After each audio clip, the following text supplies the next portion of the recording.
Hey, what's up, guys? Yinzers Yak here with installment episode number 3. We are going to be doing things a little bit differently this week. You'll see how we have it set up, but we'll be doing things a little bit different. Not too much change, but just a little, kind of feedback and seeing from the first couple episodes what we needed to change and stuff. So we're just going to dive right on in.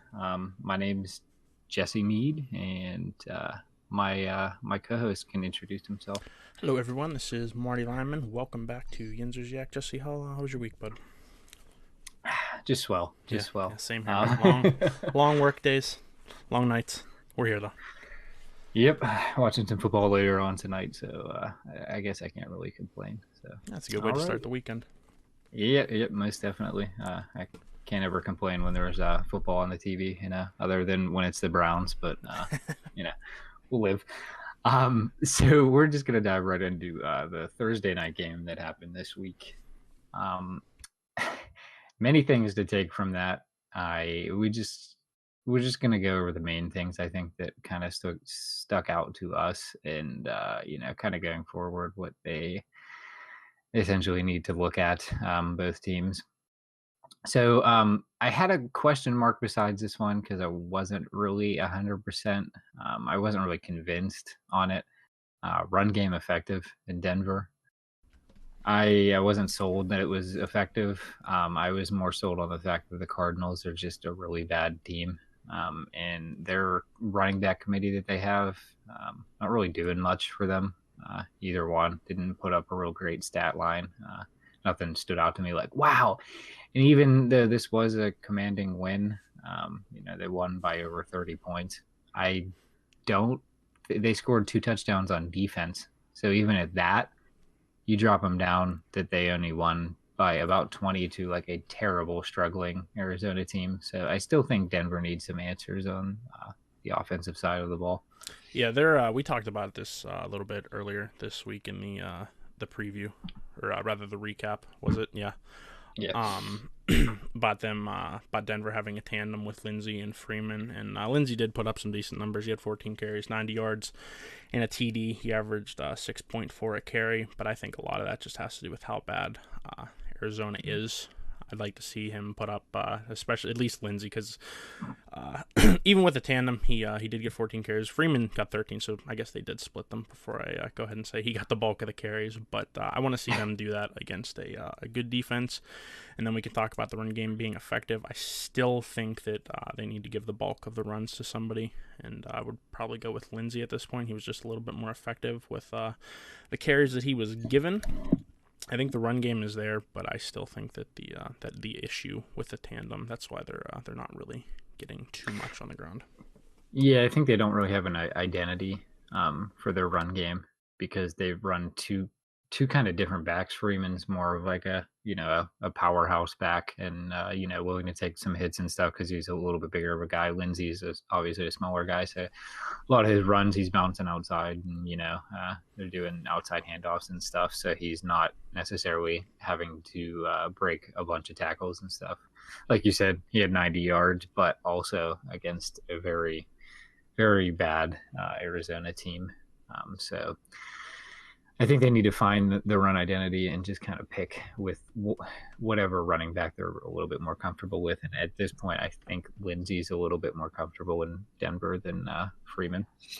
Yeah, I mean, I have no problem like them using Freeman is more of a, like you said, a power back, so he's be good for the third and short situations or the goal line situations.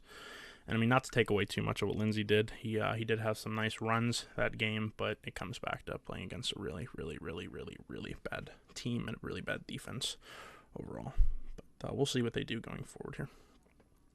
Yeah. So on the topic of offense, are you convinced? You think Denver's offense is looking a little bit better, or you not sold? It comes back to the Cardinals being terrible. They did look good. They had a couple tricks up their sleeves. Emmanuel Sanders with that the passing TD, that was a beauty. But I still think it comes back to Arizona being bad. I want to see them do it against a good team, and then we can maybe call them for real. Keenum, what he was, 14 for 21, 161 yards, TD, and an interception. A lot of the points though did come defensively, so that's really like his numbers aren't super stacked. He had a managed game, I would call it, more than anything. But need to see Yeah, and something. I need to see a good performance against a good D for me to consider them to be good. yeah, and I think Or improved. if anything, the stats that you just listed, that not by any means with a terrible Arizona team is not a good stat line.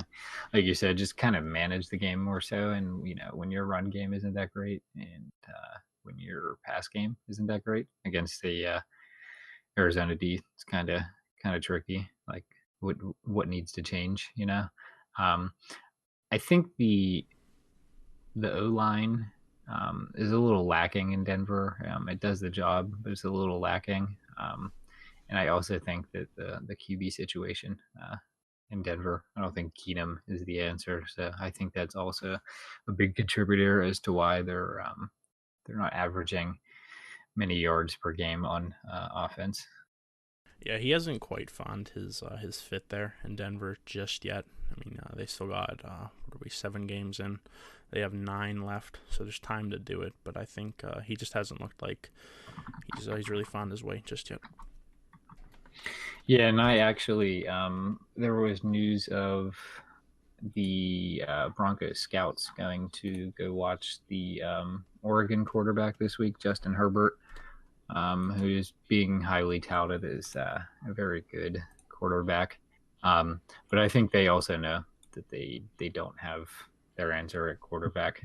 I think they thought they did, and then once they got him in, they kind of realized that it maybe is not going to work out so well. Yeah, Keenum's just one of many quarterbacks that just rotate around from team to team.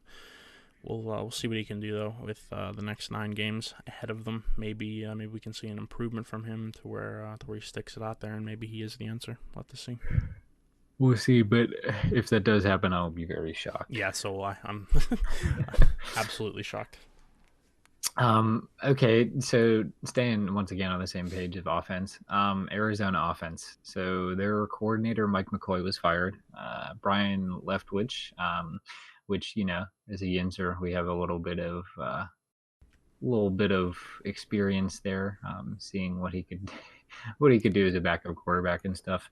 Um, I like the move for Byron to go as an offensive coordinator. I always like past players going into like the offensive role, especially a quarterback that was actually pretty good for his time. Wasn't outstanding, wasn't terrible, but I think him hopping into the Arizona offense might switch things up. Who knows? I think with him getting fired, though, a lot of things are going to change in this next matchup that they have. Yeah, with Byron, Byron had a cannon for an arm. That's what I remember him for in his time here Yeah, in Pittsburgh and in the NFL. Yeah, you see this a lot where a coordinator, coach, somebody gets fired. Arizona's going to come out fired up, especially on the offensive side of the ball next week. I don't expect them to win, but I do expect a much better performance overall from everybody, including Josh Rosen, after the terrible debacle of a game that he had. yeah. I think that was a low point in their season for getting blown out the way that they did, and I think they look to turn around. Like you said, I don't foresee a win, maybe in these next upcoming games, but I see a change for sure. Maybe in heart and motivation to play a little bit better than they did against Denver. Yeah, nobody likes to see a coach get fired. That fires everybody up because at the end of the day, it's kind of the player's fault because they're not performing. The coach isn't doing his job. But I mean, you get what I'm saying. No player wants a coach to get fired. Just like a coach doesn't want to see a player or anything like that get replaced. Looking at their schedule, they do have San Fran next week, so that's on paper that's not the best looking matchup. For in terms of excitement. But it's a chance for yeah, I was gonna themselves. say it is a chance for them to turn things around here. So we'll see. All right, what do we got up next here? David Johnson. You specifically touched on this earlier this week on thinking he may have a big day. What did he turn out with? He had 14 carries, 39 yards. Granted, Arizona struggled in every aspect of the game. Where do you stand with him? What do you think? Do you think he's still a concern there? Or do you think him performing like he is just a product of how the team as a whole is performing? I think mainly with his struggles this week, it's kind of on the offensive side. Um, it more so, that they couldn't get anything going and they got behind real quick in this game. So I don't think it's maybe course to panic for David Johnson, but I think it is course to maybe look at what what's going wrong and what he's not doing. He's not looking like the over 2,000 all-purpose yards of 2 years ago that he put up. He's definitely not looking like those numbers or looking like the back that put those numbers up. So for me to say that, I'm worried, uh, but for me to say that he's not able to turn around, I think would be kind of silly because I do still have faith in him. My fantasy team also still has faith in him. Um, so I just kind of hope he turns it around because I think they need some type of spark in Arizona. So I'm not giving up on him, but I think this week he definitely needs to pick it up, or else a lot of people are going to start doubting the Johnson magic. Yeah, the week you bench him, he's gonna have a career game. But yeah, he's down from his 2016 1,200 yard season. He's down an average of yard per carry down to 3.2. That's with 106 this year.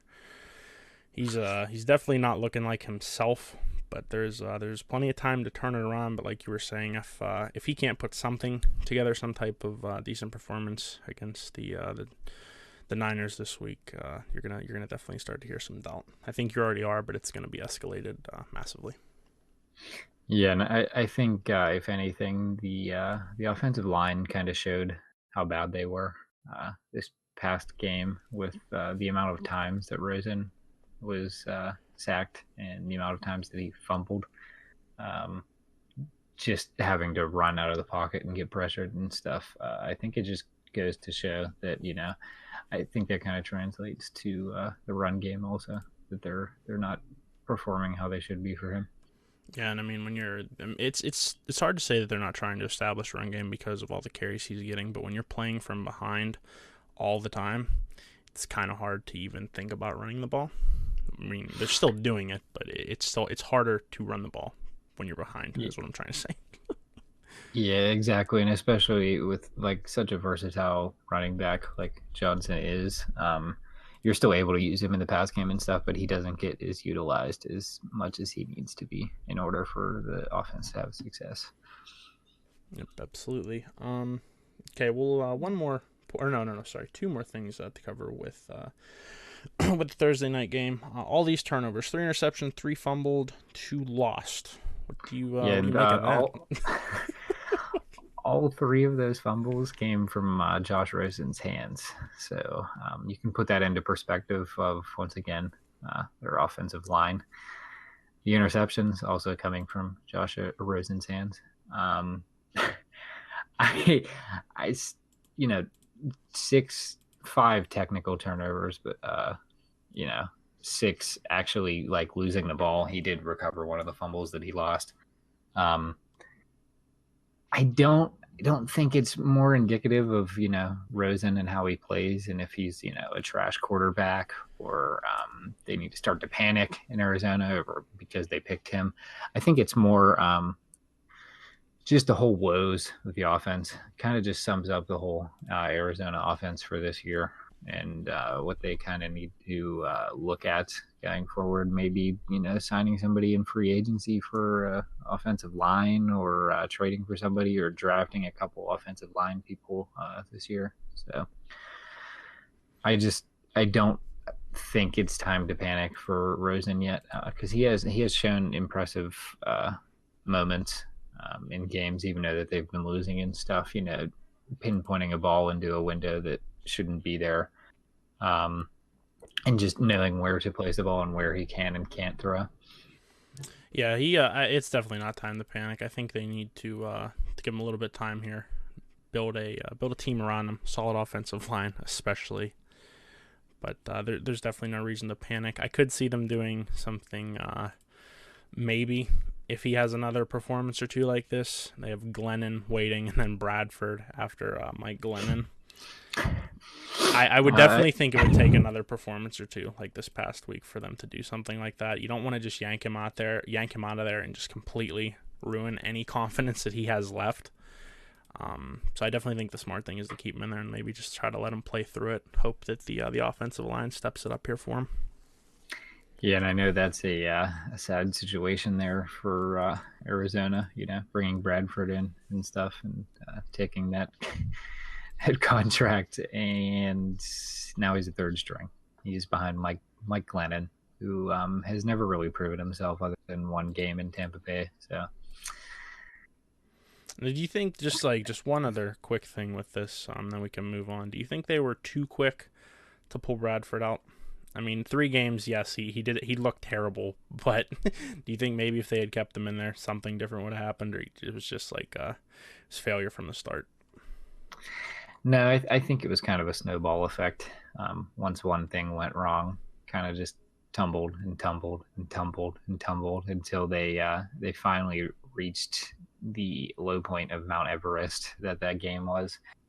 Um, I just I feel it never got going for them off the start. So for them to kind of excuse me, for them to kind of mesh and fix the problems, it was kind of too late by the time they started to look a little bit better once they scored that one touchdown there.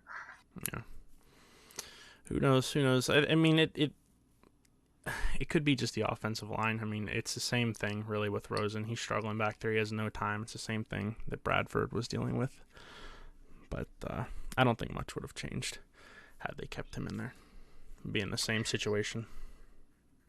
No, and I don't think it's like we said, time for panic in Arizona or anything. I still think Josh Rosen was a good pick for them. They just kind of need to work out their kinks. And I'm sure they will. Yes, I definitely think that. Um, on the topics on the topic of quarterbacks, I thought we'd do a little segment of kind of maybe to compare where some of the rookie quarterbacks are in this league. So we're gonna talk about 5 of the quarterbacks of the league that can play. This is a list that doesn't really include, obviously super elite people such as Drew Brees, Roethlisberger, Brady, Rogers. I wanted to leave them off because they've obviously proven time and time again that they are the elite quarterbacks. Um, my first quarterback that I have here is Carson Wentz. He's proven himself early and proven himself multiple times. I mean, he helped them get to a Super Bowl. Obviously, he wasn't the quarterback in the Super Bowl, but I think he was a really big reason as to why they got to where they did last year in the Super Bowl. And I think for him to prove himself so early and continue that consistency is just definitely a big factor for an NFL quarterback. And I think it definitely boosts his confidence. Yeah, I like Wentz. He's a very young quarterback. Like you said, he has proven himself early. He still definitely has a lot to prove.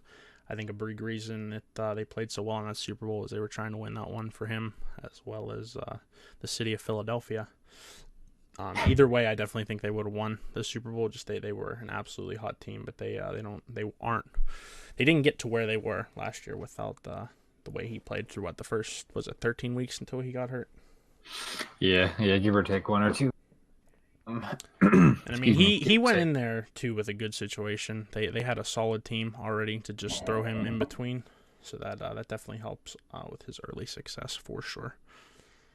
Oh yes, most definitely. The other quarterback I have on here that kind of has a similar play style to Wentz, is mobile when they need to be, and is pretty accurate, but obviously can turn the ball over from time to time.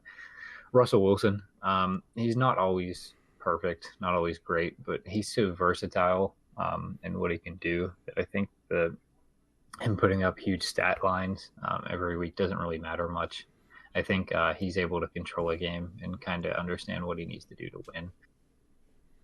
Yeah, he's one of those classic game managers as a lot of people like to say, but he can do a number of different things for you when you need them. He's definitely not a one-dimensional QB at all. No, and I think it's really important for Seattle to maintain Russell Wilson's health and maintain having somebody for him to throw to and somebody for him to give the ball to, which they've recently kind of found their run game identity lately, and it's starting to pick up. He has 8 touchdowns and 1 interception in the past 3 games, so it looks like he's kind of turning around his stats and not only like the momentum of the game also. Yeah, what's helping with that, from what I've noticed, is they're going back to that power run style, and then they're with that they're able to go over the top with the deep ball a lot, which was happening a lot in Russell's early on in his career, and they've been getting back to that lately, and it's definitely been a big help for them, especially him. I think that's what he likes to do. He likes to have that the power run, and then he can, like I said, just throw it over the top. Good mix up of things. Yeah, most definitely. My other quarterback I have on here is Philip Rivers. Obviously, hasn't won many accolades, but I think he always like flies under the radar. He's consistently putting up good numbers, putting his team in a good situation. So I think not. I wouldn't say elite for me, but he's definitely as close as you can be, just because of how consistent he is through the years and what he does for his team. Just having him in there as compared to having another quarterback, which obviously he's not very prone to injury, so it doesn't happen often. But when it does, he is definitely missed. Yeah, I would say out of that 2004 draft class of QBs, Philip is definitely the well, I think he's better than Eli, despite the Super Bowls, but he definitely flies under the radar, and that's just, I think, a product of them not winning too much there, not always having the best teams, despite him putting up solid stats for the most part year after year. It's unfortunate, but Yeah, I think his defenses are mainly what have gotten him to the playoffs and stuff. He's never really had like a super powerful offense. This year he has a pretty good one with Keenan Allen and Melvin Gordon, but he doesn't really have that tight end factor this year. So he's always kind of missing an element in his offense. So I feel he kind of relies on the defense to help him out there because he's able to manage the game and stuff. So I think he's good at what he does and he knows how to do it. yeah, absolutely, absolutely. Cam Newton is another one. Hopefully I don't catch flack for this, but I think for sure that he can play. This year has kind of proven it more so than years previous. Inconsistent, yeah, he is. But he has veteran knowledge and he helps his team win games. Once again, same kind of thing as Russell. Not putting up the biggest stat lines, but also not not completely giving games away. He has here or there, obviously infamous of when he didn't want to dive for a fumble in a really important game. But besides that fact, I think that he's definitely proven himself that he can play in the league, and that he knows what he needs to do in order for his team to be successful. And he usually has a pretty good team, so I think that also helps to contribute to his success. Yeah, I was waiting for you to not bring up the diving on the fumble. You were saying all the things he does do. I was gonna follow up with him not doing that, but no, he does do a lot of things well. He's definitely not my first choice to start a team with, to have my quarterback be him. But he does have the knowledge to get through games, to not make mistakes, and he can come through in the clutch when need be for the most part. Just doesn't Yeah. like to go for fumbles, which is really unfortunate because it's kind of important to do that. But Yeah, just for the record, I don't think he's number one pick for my team if I had to pick today a quarterback for my team, but I think he would do the job if he was the best available. I don't think I would be unhappy with him on my team. Matt Ryan is my fifth and final quarterback that can play in a league that, like I said, is not super elite. He knows how to work a game, like many of these quarterbacks that I've listed before. He knows what he can and can't do. and he has the experience, obviously in the playoffs, and those kind of key moments in games where he kind of just takes over and understands what he can do down the field, as if it's he can allow a run play and then hurry up to the line and do a pass off to the side. Um, I just feel like he's a little bit kind of like Philip Rivers. He does fly under the radar, obviously, because they've not won the big honcho of having the Super Bowl trophies under their belt. But I feel like they need a little bit more appreciation than they have, just because they do a good job in the league. Yeah, they've definitely had some regular seasons to remember. Um, if just comparing him to Philip Rivers, it's a situation I would probably take Philip over Matt Ryan. But Matt is another to me. He's a game manager. He can go out there and make the plays that he needs to. He doesn't make a lot of mistakes for the most part either, that's it's a key quality in a quarterback. That's definitely for sure. Yeah, I hate to use this comparison because I don't know another quarterback that would be like this, but I kind of like Tyrod Taylor in the turnover department. He knows where he can't throw and when he can't throw, and he'll take a sack or throwing out of bounds or throwing low on purpose, as compared to trying to force something in there and getting an interception. And sometimes criticized for not being aggressive enough. But I feel sometimes this kind of saves his team in that aspect also. So Yeah, I mean it's a decent comparison. They are both very safe quarterbacks. I think the biggest difference between them though, Matt is willing to take that risk.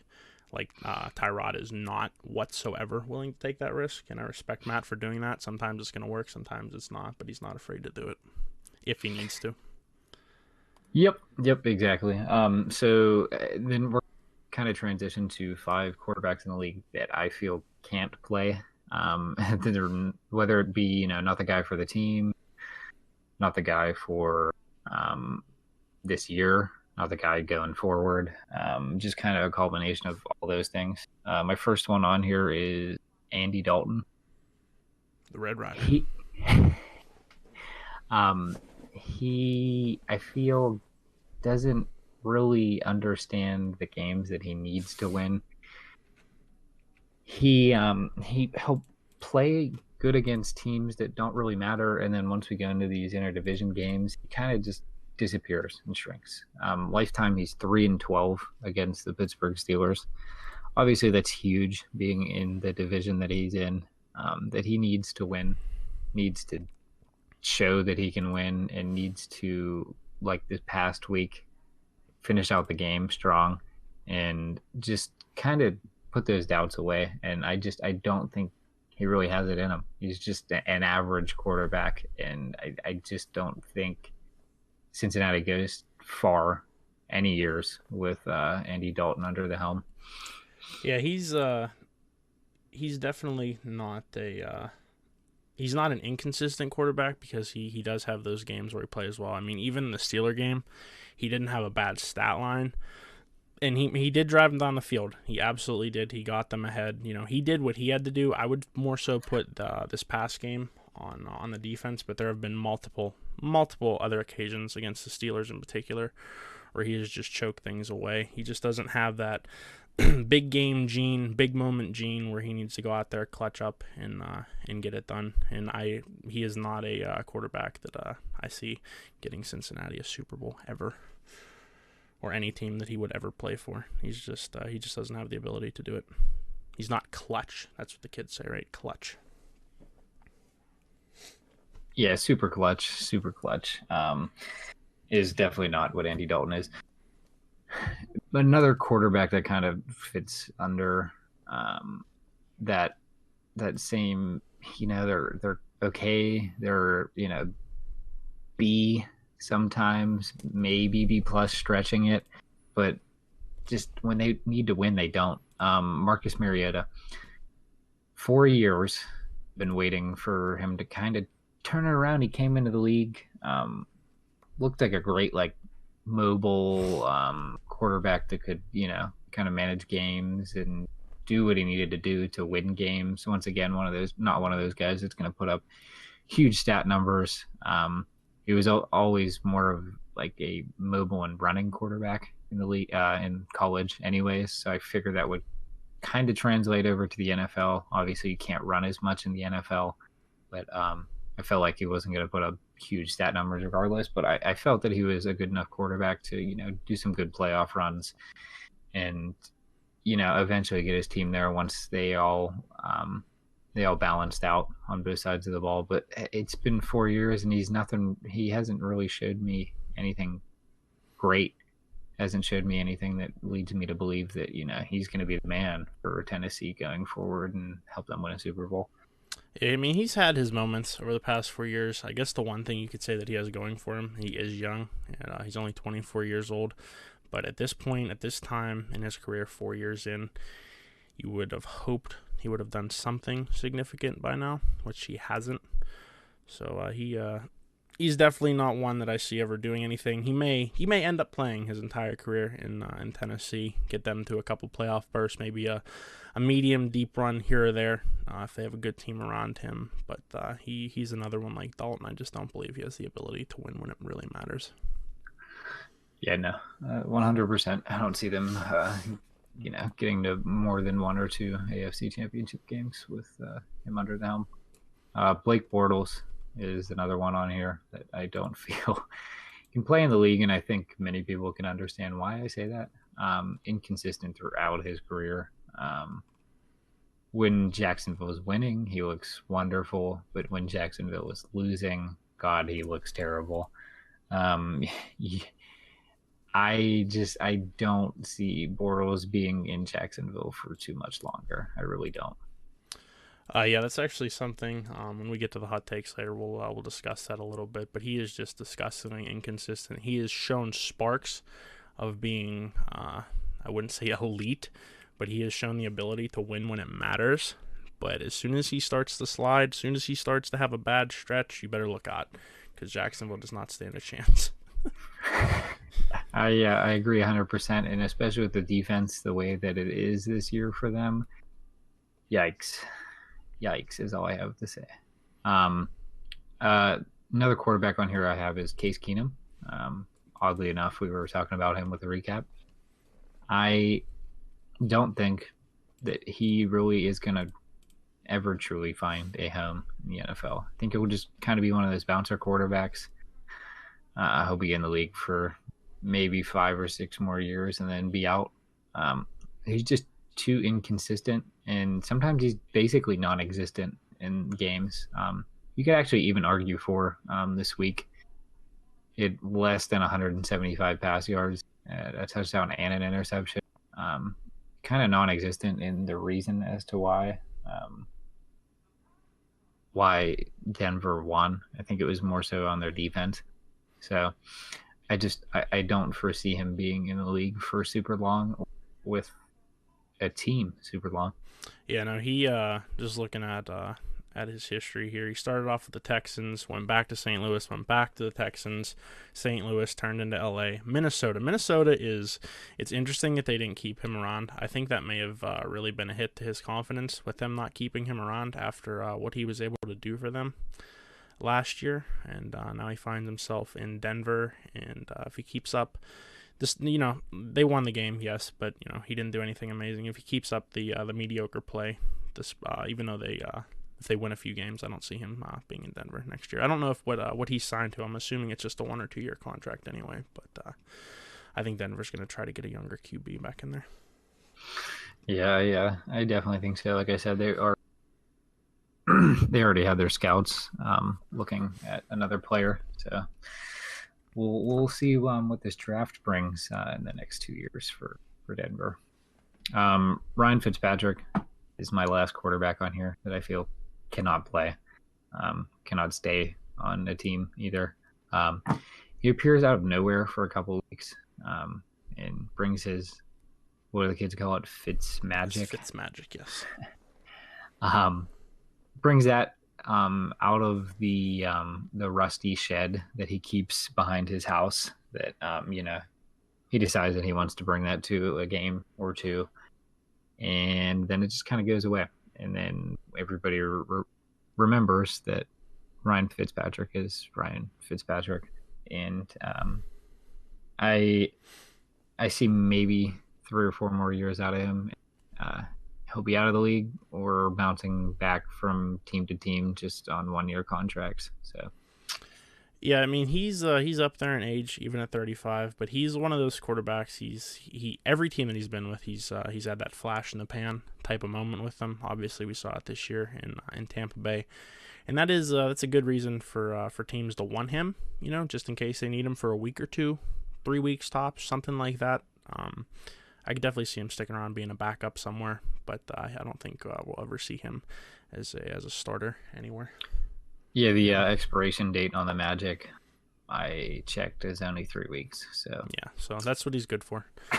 Put that in the scouting report. all right, well, going forward, we're gonna go roll on into the power rankings. So I'll let Marty do this because he actually selected the power rankings this week, and we're just going to do a little bit different this week since power rankings ate up a lot of the time last episode. Just kind of bounce one thing from each team off each other and then move on to the next. Yeah, pretty much everything that Jesse said. We're gonna do 1 through 32 here. I have something that I'm just gonna like a quick little snippet that I'm gonna say about the team, where they're at, record, and then Jesse's gonna do the same, say what he has to say, and then we are gonna move on. So at number one, staying there, the LA Rams. They didn't have so much of a dominating performance this week, but they are 6-0. Gurley is running the team to wins week after week after week, and I don't see this stopping anytime soon. Yeah, no, I believe you're 100% right. And this week kind of even proved it. Denver is not an easy place to win in. And I actually thought they would lose just because of how tough Denver is to play. I'm sorry, not this week, last week. But I thought that they would for sure lose in that game, but they didn't. Their defense is beat up, but they still managed to win. So I think the balance of the offense and the defense is definitely in their favor. Absolutely. Moving on to number two at 4-2, we have New England. They are coming off a signature win, a signature Tom Brady win, as I like to say. Anything you can do, he can do better. The Pats offense is looking really good now. They're healthy, and they're gonna continue to march forward here. I don't see them being the number one threat yet in the league, but they are definitely a team to be fearing right now. Yeah, I think those two losses in the beginning of the season were kind of just fluke things. The Patriots seem to be back into full form, but this will be a good matchup that they have this week. So we'll see when they face a real good defense what Tom Brady's able to do. I think Josh Gordon will play a big factor this week. Absolutely. Moving on to number three, we have the New Orleans Saints sitting at 4-1. They're coming off a bye week. The only real interesting thing I have to say about them is these next 4 games for them are going to be a true test. They have Baltimore, Minnesota. They're at Baltimore, Minnesota, and they have LA, and then Cincinnati. Even after that, it really doesn't get much easier. But the next 4 definitely stick out to me. I think we're going to really see if this team is legit or not in the coming weeks. Yeah, I agree 100% with you. Not an easy, and this will prove to themselves and to everybody that thinks they're a top tier team what their record is coming out of these next 4 games, what they can hope for in the playoffs. Yeah, if they could pull off a win against LA, that would be pretty big for them. But anyway, moving on, number 4, we have Kansas City sitting at 5-1. They come off a loss to the Patriots. With the D playing so poorly, the offense has little room for error. If they want to continue to win games, it'll just be interesting going forward to see if they can do that, or to see if this defense can improve whatsoever to help them out a little bit even.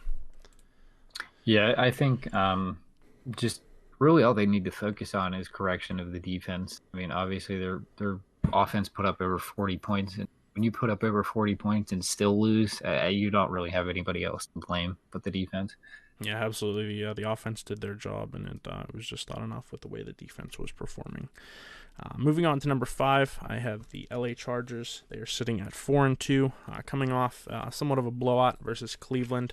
Not that that's anything to get excited about, but moving forward, they look to keep on rolling versus Tennessee this week in order to stay on pace with Kansas City. This will be a big one for them to win. Like I said, to keep pace with them in what's become a tight division with Kansas City losing this past week. Yeah, definitely a tight division, and their Broncos also winning the Thursday night game.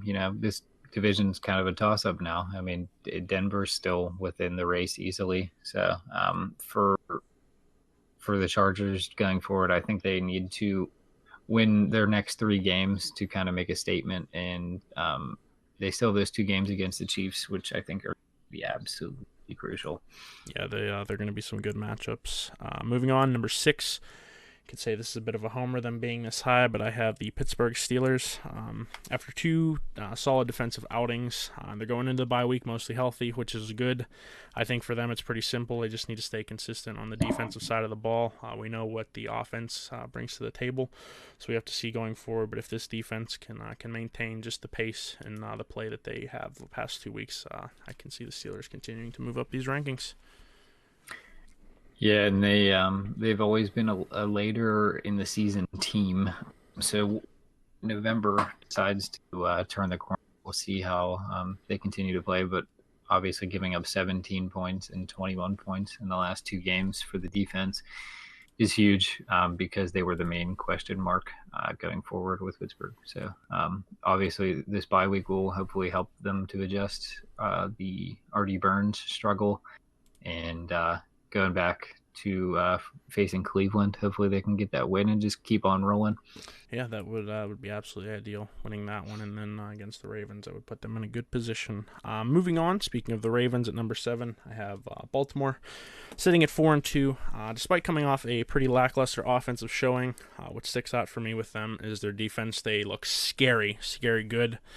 And I think that's going to be the key going forward. The offense for Baltimore looked pretty good early on in the season. They've slowed down a little bit, but the defense has managed to keep them in games and get them a couple wins here.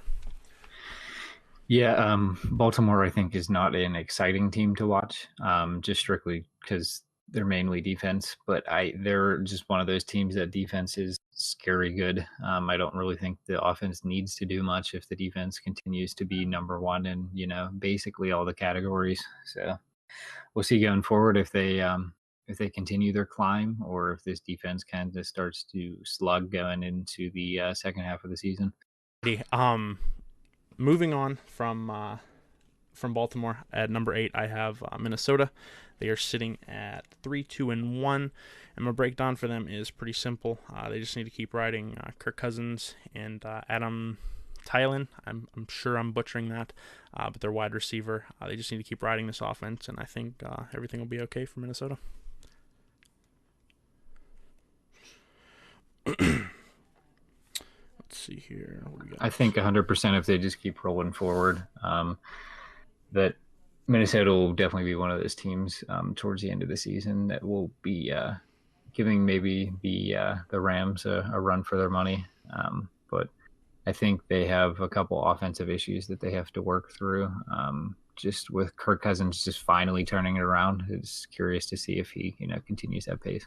Yeah, they don't have much of a run game. That's what they need to focus on getting in check here, and they should be all good for the most part. Moving on, number 9, I have Cincinnati. They are sitting at 4-2 currently. Despite coming off a tough loss to the Steelers, I don't believe this Bengals team is going anywhere. Granted, we just talked about Andy Dalton not being able to win games. That doesn't mean that they're not going to compete in this division.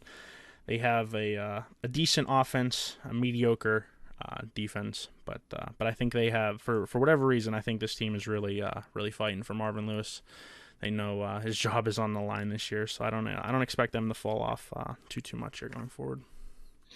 No, I don't expect them to fall off either, and especially after this loss, I feel they're a little bit more hungry to go forward and get a win. So, like you said, I think it's just kind of the chemistry that the team has together that brings them to get these wins. Yes, absolutely. Number 10, we have Green Bay sitting at 3-2-1, coming off a game-winning drive. This past week, Aaron Rodgers looks to be back to normal, and it's pretty simple. The rest of the league should be worried about this. Absolutely. Yeah, I think Aaron Rodgers is definitely. They have been winning these games because their defense has been very lackluster. Obviously, they allow 30 points, and Rodgers has to get 33 to win. So just defense needs fixed, but Aaron Rodgers is Aaron Rodgers. Yeah, never want to count them out. Moving on, number 11, we have the Washington Redskins sitting at 3-2. With the Redskins, they just need to find some consistencies on both sides of the ball, find a bit of an identity going forward here. Yeah, I think for sure Washington, obviously, the Carolina game, and going forward, they just need to kind of figure out what their identity is offense to utilize that in forward and help benefit the team to have success in the offense you need in order to win games. Moving on, number 12, we have Carolina sitting at 3-2. Carolina continues to struggle on the road. Bit of inconsistencies on offense. Going into Philly this week, this is definitely a big game for them. It would be absolutely huge if they could come out of there with a W. Yeah, 100%.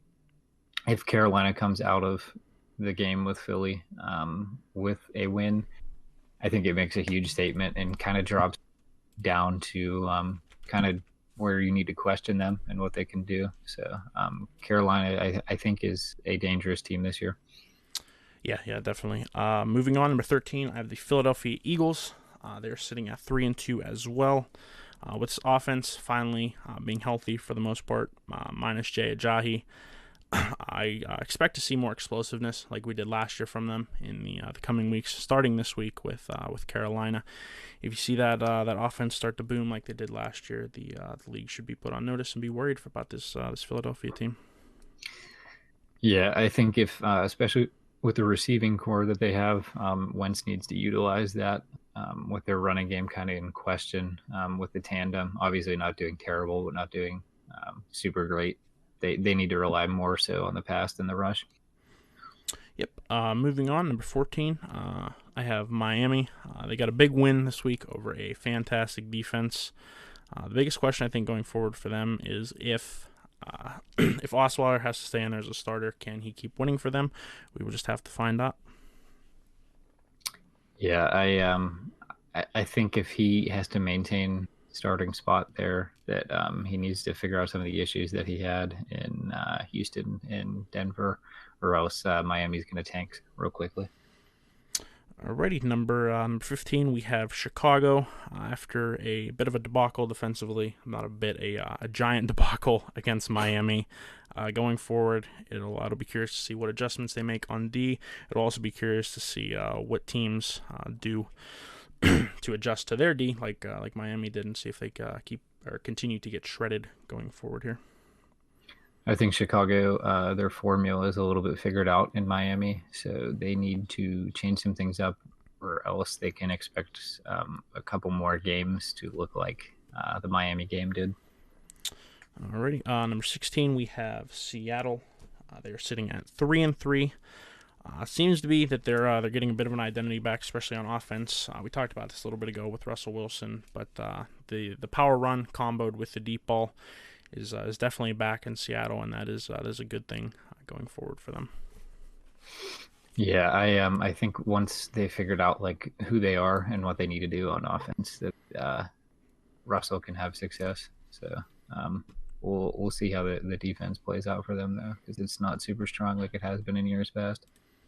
No, absolutely not. We'll see if they're able to be carried by them. Or by Wilson, rather.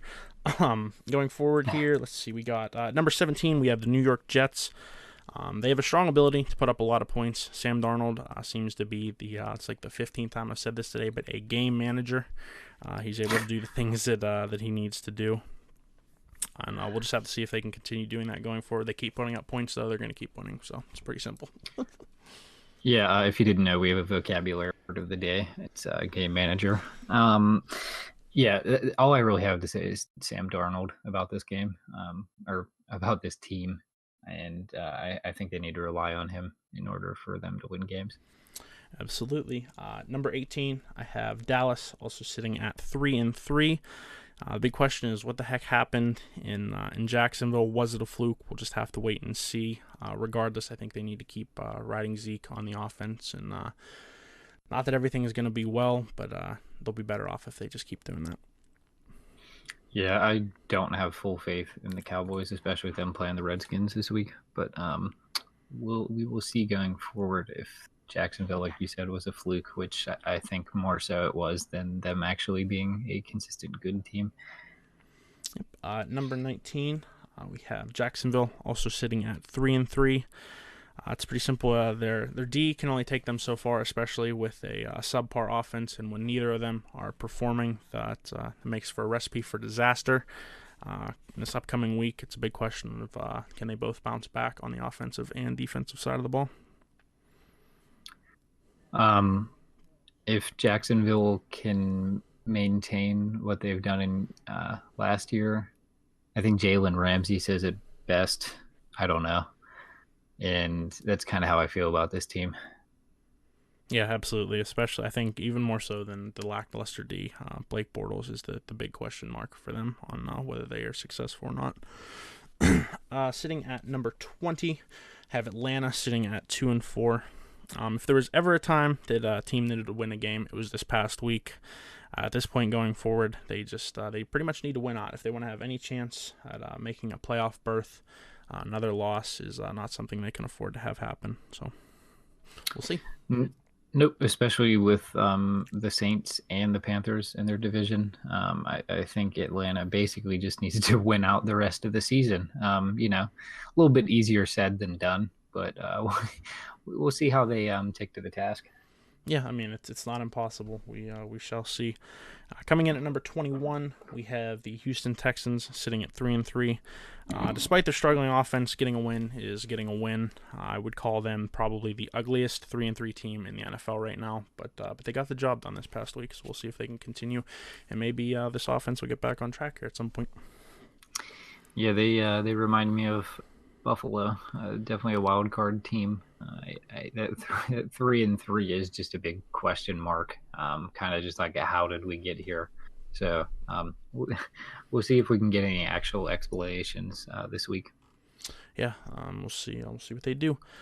Coming in at number 22, I have the Detroit Lions. They're coming off a bye week as well, sitting at 2-3. For me, the biggest question mark for them is their the rush D. It continues to give up big yardage. With this bye week behind them now, it'll be interesting to see if Matt Patricia is able to make any type of necessary adjustments to get them back on track and hopefully stop the run. Yeah, I think this is a big turning point for Matt Patricia to kind of show if he can actually, hold his own as a head coach in the NFL.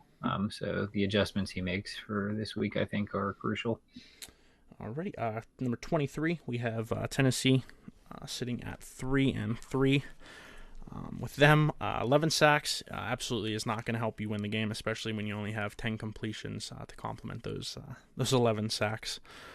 There's a lot of things that need to happen down in Tennessee, one of which is Mariota just getting his shit together and coming up big for them in the next couple games here if they want to have any chance. I mean, they're in a tight division, so they're definitely not out of it by any means, but they need to step it up here.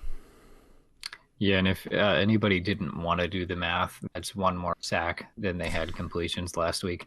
And I just think Mariota needs to step up, like so many people have been waiting for him to do. So we'll see going forward. But Tennessee, I think you need to win this week to put away some of the doubters. Absolutely, they do. Coming in at number 24, we have the Cleveland Browns sitting at 2-3-1. With them, for me, Baker continues to grind, and maybe I'm riding Baker a little because I like him. But from what I've seen, he's out there doing everything that he can do. This past week, the D just absolutely let them down. It really makes me question whether this D is that good or not. The other thing I noticed with them is they are definitely missing Josh Gordon. Whether he was a pain in the ass or not, they miss him out there on the field with Jarvis Landry, especially not getting involved all that much. Yeah, my fantasy team definitely speaks volumes to that because I started him this previous week, and I think he got me 3.2 points in a PPR. So it's always fun. But I think going forward, it's really weird because Denzel Ward has a 65 um, passer rating against him when quarterbacks throw in his area, and he's tied for the league lead in interceptions. Yes, that's a Browns cornerback that is in the league lead. I, I think they need to resolve their issues, and I don't think it's at cornerback. So I think it's more of the front seven there that they need to kind of work with in order to help them gun forward. Yes, yes, absolutely. Coming in at number 25, I have the Denver Broncos sitting at 2-4. Coming off a big win versus a very bad team. If they can put any type of replication with the defense against Kansas City, they could definitely come away with a sneaky win this upcoming week here. Next week, since they already played, but you get what I'm saying. We understood. Yeah, but Denver, like I said, they're not out of the league. I mean, not out of the division yet, but they have some uphill climbing to do, kind of similar to Atlanta in their situation. So just keep winning, and I think things will look up for you. I'm sure. Alrighty, coming in at number 26, I have Tampa Bay sitting at 2-3. The wheels fell off their defense in this past game. It cost Mike Smith his job. Touched on this a little bit before about a coach getting fired. Now a team usually comes out fired up. I expect this defense to come out as strong as it's been all season this upcoming week. Not that they're going to get the win, but I expect a pretty solid defensive performance for Tampa. Yeah, I agree with you, and I think it needs to be that way, or else Tampa Bay can basically kiss their season goodbye. The defense is the reason that they're struggling so much now after coming off to a good start. Yep. Sitting at number 27, I have Buffalo. Just despite having a solid defense there and winning a couple games here, if Nate Peterman is going to be their quarterback going forward, they're screwed. Simple as that. Yeah, I think that was eloquently put. Yeah, they're really screwed if Peterman is their quarterback going forward. So we'll see. I believe they said Derek Anderson was brought to the team I did not over. hear about that. That's interesting. I didn't think he was still playing. Yeah, I think he's 35 or 36 now. So I think he was brought for tryouts and stuff, but I don't think I saw any signings or anything. So they're going with Peterman going forward. So we'll see how many interceptions they have this week. Over under 3. I'm going over. Yeah, I'm gonna say 5. I'm gonna say okay. I'll go with 5. Yeah, 5 seems like the safe bet. Moving on to number 28, I have San Francisco. They're sitting at 1-5. This is unfortunate for them. I didn't expect huge things out of them this season. I wanted to see what Garoppolo was made of after getting that big contract. But the injuries continue to pile up for San Francisco. I think at this point in the season, sitting at 1-5, it's time to just start throwing some of that young talent in there and seeing what they got and just grind it out to the end of the season. Maybe you find a Yeah, diamond in the rough. yeah. Let them get some experience. I think at this point, without Garoppolo, your season's just kind of tanked. Yep, absolutely. Moving on to number 29, I have the New York Giants also sitting at 1-5. Saquon Barkley is really the only bright spot for this team. Moving forward, I don't necessarily see this happening, but at the same time, it can't really hurt to try some of the younger guys out. Eli may get benched here in the next game or two. Like I said, I don't necessarily see it. It would be probably controversial if they did that, even sitting at 1-5. But it could make things interesting if whoever I don't even know who their backup is. I'm so ill prepared. But whoever it is, when they get in there, if they show some signs, it could make things interesting in New York. That's for sure. Yeah, I think this is the most disappointing team in the NFL this year. Just so much talent on the team: Eli Apple, Landon Collins, Olivier Vernon, Saquon Barkley, Odell Beckham, Sterling Shepard, Evan Ingram. You have so many talented players, and you can't put it together. So I think they're kind of in a similar situation to San Fran. It's not looking up for them. So maybe just kind of let some of the younger players get some experience and stuff, and hope that next season turns around. Yeah, and to just real quick get back, we have Alex Tanney as the number 2 and rookie Kyle Laletta as the number 3. It can't hurt to get those guys in there just to see if they make any type of difference at all for them. They're at that point in the season where it's not going to affect them. Yeah, I think you're right. All right, number 30, I have Indianapolis sitting at 1-5. Despite Andrew Luck not looking bad, despite that 1-5 record, the lack of run game is really hurting them, and the bend instead of breaking instead of just bending D is not helping them at all. No, I think the lack of offensive weapons for Indianapolis is really their Achilles here. I think the defense is, obviously not completely folding, but there's not much they can do when the offense isn't helping much. Yep. Moving on, number 31, I have Arizona. This was tough. I almost wanted to tie for number 31 and 32. This was tough, but I have Arizona here.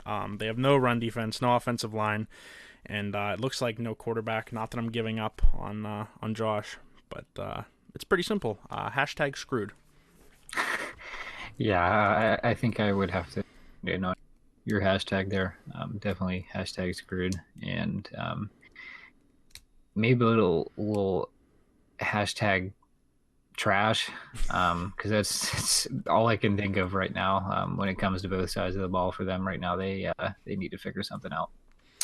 Yes, they do, and it's what's exciting. Even with these 1-5 teams, it is always interesting, especially if they throw the younger guys in there just to give them a shot. It gives them a spark. Something might happen. You never know. All right, and at number 32, I have Oakland. I don't really have so much of an in-depth breakdown, but it's pretty simple. Derek Carr was seen crying on the field after a play. What the hell has John Gruden done there? Hashtag screwed. Hashtag trash. Yeah, I like the addition of the same two hashtags there as the last team. I think Derek Carr crying is kind of just a symbol of the Raiders season at this point. See what you can get for Amari Cooper. He's obviously not doing anything for you, and you just need to just rebuild in this draft coming up.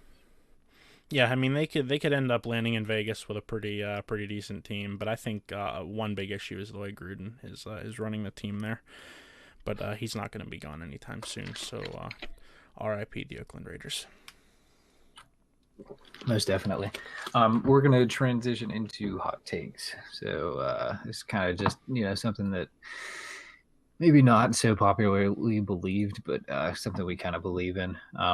My first one was Derwin James of the Chargers, the rookie safety for the Chargers. Makes the Pro Bowl as a rookie. He's really been showed good signs of an elite safety. He has a interception on the season, 3.5 sacks, and he leads the team in tackles with 36. Alrighty, my first of two hot takes. Nick Foles, is he the next Jacksonville Jaguars QB? There are light rumblings going on about Nick being traded to Jacksonville before the deadline. People calling for Blake Bortles' head, basically, to be gone in Jacksonville. I don't necessarily know if him going there is going to help. They're working on this tandem of running backs that they've brought in the last 2 weeks. So far, that hasn't worked out. Hyde yet to play, obviously, but I mean, I don't think Nick Foles can be any worse than Blake Bortles. He has shown the ability, obviously, to win big games, Super Bowl. But I don't necessarily think he's the answer down there. I think they need to go in a younger direction, especially if they can get that defense back on track. Yeah, on the lines of Jacksonville, my other hot take was Carlos Hyde being traded to Jacksonville from the Browns for a bag of chips is a non-factor. Complete non-factor in Jacksonville. The running game has not been working there since Fournette left. Actually, it wasn't really working when Fournette was there. So Hyde coming into this, they're probably going to try and run a tandem. I mean, Yeldon or maybe Grant, but the tandem running backs very seldomly work. Except for the only time that I can think of recent is Atlanta. And I just don't see Hyde working out at all in Jacksonville. Yeah, I mean, for me, the big story with this is like, what the hell are the Browns doing? You know, they come into this season looking relatively good on paper. Hyde being the leading rusher there, doing good things for them. Like, why on earth are you going to trade him away? I just don't. That is the most Brown thing that they have done this season. Yeah, and I think Cleveland just knows how to clean it up. Yeah, yeah, absolutely. All right, and the final hot take that we have here for this week is the NFL gets it right, kind of. It was just announced, I believe, roughly about 2 hours ago, hour and a half ago. Vontez Burfict has been fined $112,000 for his hits on numerous Steelers players this week. I applaud the NFL for actually doing this. Granted, I still think he needed a suspension, but this, for me, all this does is just say, hey, yeah, we saw that he did it. Here you go. Here's your little slap on the wrist. Them doing this, though, I don't really think this is gonna make him stop doing what he's doing. Not that a suspension would have done that, but it would have been nice to get him out of there. I think going forward, teams just need to have the attitude of let's take him out before he takes us out. It's maybe the wrong attitude to have, but if the NFL is not going to do anything about it, then at that point you're putting it in the players' hands. So we'll see. I do somewhat applaud them for doing this, but it definitely was not enough. Yeah, I don't really think anything changes there. But yeah, it is nice to see a hefty fine for him. We're we're gonna move into games to look out this week. Sorry, I was reading something. I paused. Um, Games to look at. We're just gonna do some of the picks, and kind of like what we think the scores are, and just a little brief thing of like what we think the outcome is gonna be. So I'll go over my picks, and then Marty has two, and then we have a pick that we both agreed upon this week that we think will be a good game. Um, the first two of mine, first one of my two, is Baltimore versus New Orleans. I think this just kind of shows for both teams like what they're made of, and going forward, New Orleans needs to win. These next four games are crucial, and Baltimore needs to stay in the division race. So I actually have New Orleans taking this, with Baltimore being such a high scoring, or not high scoring, a such a high ranked defense, that I don't see New Orleans getting high scores on them. So I'm going to say 17-14 New Orleans over Baltimore. 17. Wow, low scoring game. Okay, it's going to be an interesting one. This is an intriguing matchup for the good D versus the high flying offense. That's for sure. Yeah, no, I think it's going to be a job to watch. So, my second game is Tennessee Chargers. I think this is crucial because Tennessee needs to turn their recent week's performance around, and the Chargers need to keep chugging forward to keep on pace with the Chiefs. So I have the Chargers winning this one, 28-17. Alrighty, moving on to to my first of two picks. I have Kansas City and versus Cincinnati. Both of these teams coming off of relatively tough losses. It'll be interesting to see who bounces back. It's going to be interesting to see what Cincinnati's D can do. They're ranked 28th in the league overall. The offense not much better, ranked 20th. I do see this being a bit of a back and forth shootout game, not super high scoring. A lot of yards though. I have Kansas City edging Cincinnati 34-24. I think Mahomes and Tyreek Hill are going to have absolutely huge days, and I also think that the Burfict may be out for somebody's head after this fine and after a very lackluster performance from him last week. So this could be a game that Kansas City really needs to keep their head on the swivel. Not that every team should be doing that against Vontez Burfict, but they really need to watch out because he is not a happy camper, especially after today. Yeah, both of these teams are hungry, so we'll see how much of a shootout this ends up being. Alrighty, my second game that I have here on tap is Houston versus Jacksonville. This is the battle of the struggling offenses and who can come out on top. Another big question going into this game is whether Jacksonville's D can bounce back. Granted, they're going up against a pretty minimal offense in the run and the air, but I think there's always that chance that Deshaun gets his feet back under him and they turn into the offense of last year. We'll just have to wait and see what happens. But I think this is going to be mostly a pretty defensive game. I don't think anybody's going to really take charge. I have Houston winning 2017 in a close one. Both defenses have pretty good days. Jacksonville will definitely be able to contain this offense, but with Blake Bortles in the pocket there, I don't think he's going to be able to pull this one out for them. Yeah, I could have to agree with you. I think Houston's going to win it. Last game that we agreed upon, Minnesota versus the Jets.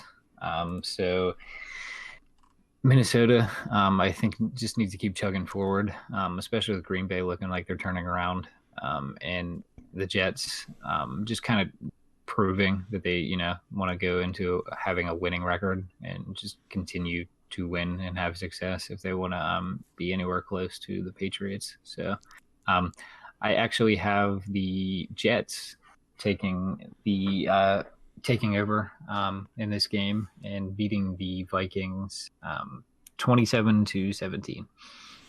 Alrighty. I also have the Jets winning. I have this one as being more of a shootout, though. I touched on this when I talked about the Jets a little bit earlier. The offensive numbers don't necessarily show it, yardage-wise, but this team is capable of putting up numbers. I think this is absolutely going to be a shootout, like I was saying. I got the Jets winning 43 to 38, and the Jets maintain and stay in this division and really make things interesting. Not that they're going to beat the Patriots, but it's definitely gonna make things interesting going forward. Yep. So I think there's a lot of good games this week, despite the Steelers not playing, unfortunately. But there are definitely some games to look out for this weekend. I think we're going to wrap everything up now with that. Going forward next week, when we do this preview day, I think we're going to include the record of our predictions and stuff going forward. I didn't do it this week just because there was only, 5 games that we had picked before, so it wouldn't have been all that important. But now that we've done 2 straight weeks, I think it's important to include if we suck at predicting or if we're kind of decent at this. Yeah, so, it can't hurt to be like experts a little bit, right? Yeah, and I think going forward, you learn and learn. So, like I said, we're gonna wrap this up though. Now, we will see you guys back on Tuesday after all the magic has happened this weekend, and I thinking we're probably gonna upload it Wednesday. We'll record it Tuesday, upload it Wednesday. I think that's what we're gonna switch to.